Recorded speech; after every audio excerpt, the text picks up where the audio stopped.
tell me for you, if you could describe your character for those who haven't seen the film yet.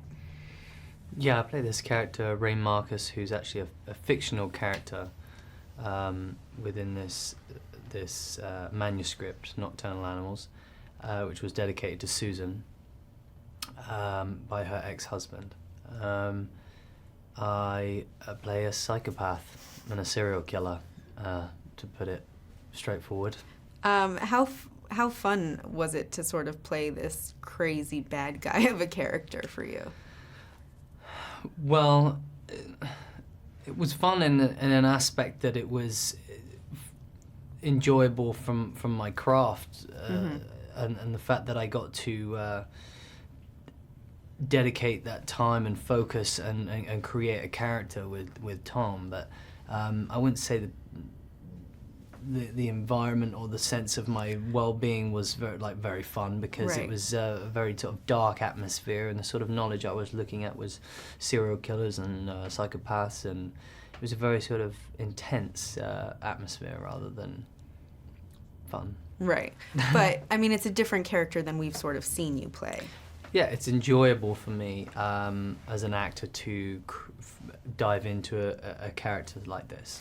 And we sort of see, as the film goes on, I mean, we don't know exactly what his intention is at first. How would you sort of talk about the evolution from the first moment when, they obviously, he wants to cause trouble, but like you said, Yeah, he's never out. killed anybody yet. Yeah, maybe he's lying. Yeah, he's out to cause some trouble. And I know that because he has his green cowboy boots on, and those his Friday night going out boots, and he's out to cause some trouble for sure. Talk to me about working with Tom on this character, on this film as a whole. What is it like to work opposite Tom Ford and have him directing you?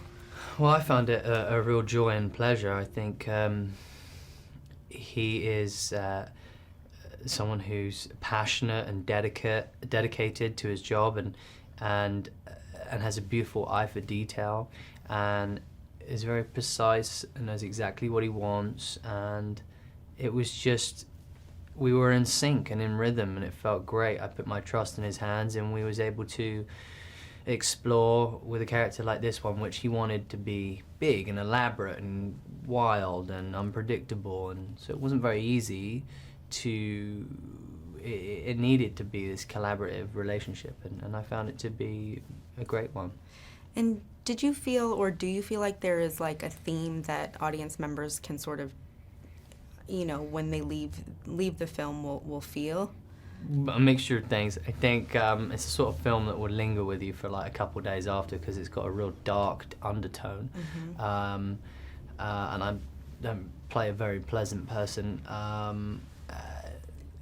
And I think it's one that will sort of ponder and stay on your mind, but underneath it all, I think there will be this beautiful message, is sort of about what's most important to you in your life, your loved one, your soulmate, and to kind of take care of it and never let it go. And I think it's quite beautiful and poetic that it's sort of visually seen through this sort of dark thriller aspect.